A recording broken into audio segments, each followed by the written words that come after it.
국회에서 여야가 함께 이 신종 코로나 대책 특위를 구성하기로 합의했다. 이게 어제 그저께 소식인데 아직도 공식 출범을 못하고 있네요. 어제 자유한국당 쪽 목소리 들었고 오늘은 더불어민주당 신종 코로나 대책 특위의 간사를 맡고 있죠. 기동민 의원 연결합니다. 안녕하세요. 네, 안녕하세요. 더불어민주당 성북을 출신 기동민입니다. 네, 왜 공식 출범을 못하고 있어요? 특위가? 아마 간사 간의 협의를 진행을 했고 이 특위위원을 민주당 9분, 한국당 8분, 또 비교섭단체 1분 등에서 한 18명까지 구성을 하자. 그리고 특위의 운영이라든지 특위의 명칭 이런 부분을 어떻게 할 건지는 다음 주 원내대표 회동을 통해서 정리를 하자 이렇게 정해지신 것 같아서요. 예. 다음 주 초면 진행이 될 수 있을 것 같고요. 예. 오늘 국회 보건복지위원회 위원장과 양당 간사 간 회동을 했어요. 예. 그래서 17, 18, 19일에 상임위하고 법안 소위를 가동을 해서 지금 검역법 개정안도 일부 올라와 있는 게 있고요. 그렇죠. 감염법 예방 법률안들이 올라와 있는 게 있는데 네. 이건 역시 토론해서 빠른 시간 내에 처리하자 이렇게 얘기했고요. 예. 더불어민주당 입장에서는 공공의료 인력 확충이 필요하고 검역 및 방역에 대한 인력들이 부족하니까 예. 작년에 토론되었던 국립공공의대 신설 문제에 대해서 다시 한번 토론하자 이렇게 제안해 놓은 상태입니다. 예. 차곡차곡 쌓아가겠습니다. 조금씩 일은 진행 중이다 이 말씀인데 네, 그렇습니다. 그 특위 명칭을 둘러싸고 자유한국당 쪽은 우한이라는 단어가 들어가야 한다는 주장이던데 어떻게 생각하세요? 큰 쟁점은 아닌데요. 예. 어떨 때는 그 WHO의 권고를 인용하기도 하고, 어떨 때는 그냥 강제 조항이 아니라 권유 조항이다라고 말씀 주시기도 하고, 예. WHO는 사실상 교육과 이동 그리고 여행 이런 부분들을 통제하는 것에 대해서 반대하고 있지 않습니까? 예. 또한 어떤 이 집단 감염병에 대해서 특정한 지역이나 국가의 이름을 사용하는 것을 권유하지 않고, 네. 이번 같은 경우도 2019 신종 코로나 바이러스 이렇게 이제 쓰기를 권유하고 있는 것인데, 예. 굳이 우한 폐렴을 집어넣어야 된다고 얘기하는 것은 약간의 정치적 주장이라고 저는 보는 거죠. 예. 우한이라는 명칭이나 중국이라는 명칭을 쓰지 않는 것이 결국은 중국의 눈치를 본다는 것이고, 그렇죠. 그리고 또 그런 부분들이 결국에 중국의 눈치를 봐서 후베이성 이외의 부분들을 확대를 안 하는 것이고, 예. 그래서 결과적으로는 우리 국민들 속에 있을 수 있는 반중 정서를 자극해서 총선에서 좀 유리한 국면을 활용해 보겠다 이렇게 생각하시는 것 같은데요. 근데 우리 국민들이 너무나 현명하셔서 오늘 그 서울대 보건대학원 연구팀에서 한국리서치에 여론조사를 의뢰한 게 있더라고요. 조사 결과가 보도됐죠. 예. 예, 그랬더니 국민의 66%께서 3분의 2 이상을 넘기시는 분들이죠. 예. 이분들이 우한 폐렴에서 신종 코로나로 명칭을 바꾼 게 대단히 잘했다 이렇게 평가를 주시고 있어서 네. 저는 그게 큰 논점은 아니라고 생각합니다. 절충하면 되는 건데요. 예. 근데 저희들 입장에서는 이 여러 가지 문제를 같이 고려했을 때 WTO의 권고들도 있고 그래서 네. 그냥 신종 코로나 이렇게 했으면 좋겠는데 예. 굳이 우한이라는 이름을 고집한다면 절충할 수 있다고 생각합니다. 절충한다는 건 우한 코로나 바이러스 이런 식으로?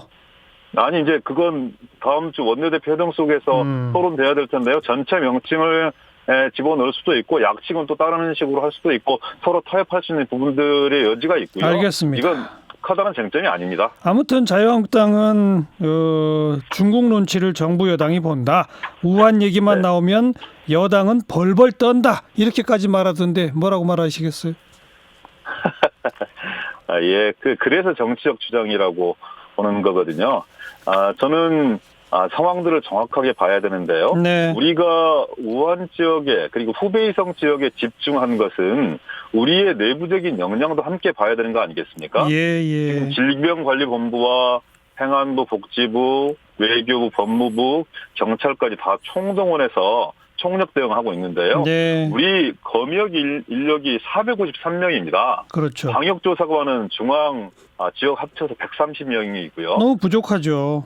그 인원으로 지금 후베이성 통제하고 있고 그리고 중국에서 들어오는 모든 내 외국인에 대해서 3중의 출입 감시 장치들을 가동하고 있고 예. 그리고 동남아에서 들어오고 일본에서 들어오는 분들 역시 발열 등 여러 가지 상황들을 체크하고 있는데 예. 만약에 중국 전역으로 확대하게 되었을 때 예. 그 인력을 감당할 수 있을까요? 그리고 우리 내국인들 같은 경우는 들어오셔야 될 텐데 한 2주 동안 그 수만 명에 이르는 분들을 자가격리를 시켜야 될 텐데 네. 1대1로 지방자치단체 공무원들을 동원해서 그렇게 할 수 있다? 약간은 비현실적으로 보이고요. 논점 자체가 옮겨가는 겁니다. 어제 그 그리고 자유한국당의 신상진 특위 테스크포스 팀 위원장은 자국인이 중국에서 들어올 때는 격리 시설까지 다 확보해 갖고서 격리시켜야 한다는데요. 처음에 우한에서 교민들 모셔올 때 700여 분 조금 넘는 분들이었는데 그 과정을 둘러싸고도 얼마나 소모적인 정치적 공방이 있었습니까? 예. 다행히 아산 진천 주민들의 정말 빛나는 이 봉사의식과 헌신정신 이런 부분들 때문에 넘어가긴 한 사안인데요. 네. 저는 이런 사안들을 감염학적 측면에서 국민 건강과 안전 측면에서 바라보고 첫 번째로 예, 알겠어요. 두 번째로는 또 경제 문제도 봐야 되는 거잖아요. 예, 알겠습니다. 예. 네, 그래서 여러 문제들을 같이 종합적으로 검토해서 판단할 수 있었으면 좋겠고요. 국민 여러분들께서 그렇게 동의해 주시는 거 아닌가 싶은데요. 네. 그러니까 현 단계에서 종합적 검토 결과 중국 전역에서 입국 금지시키는 거는 뭐 현실적으로 옳지 않다 이렇게 판단하시는 거네요. 네, 그렇게 판단합니다. 근데 오늘 정세균 총리가 지금 상당히 중요한 고비를 넘고 있다. 일요일 날 중대한 조치를 취해야 할지도 모른다. 뭐 이런 예고성 멘트를 했던데 그건 뭡니까? 제가 미루어 짐작할 수는 없지만은요.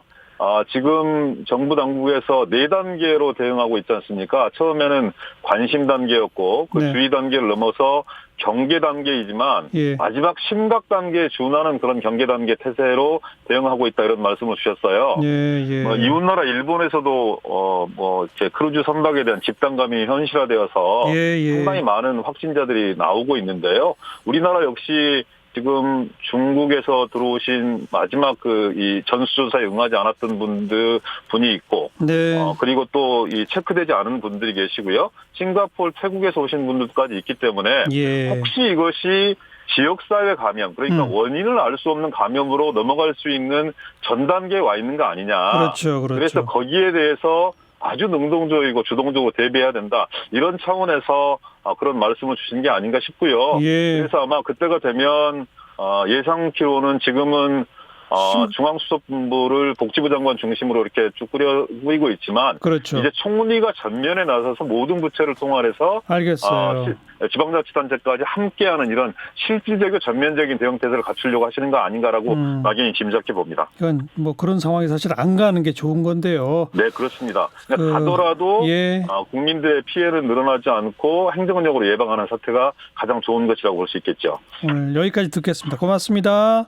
네, 고맙습니다. 더불어민주당 신종 코로나 대책 태스크포스 팀의 간사 기동민 의원이었어요.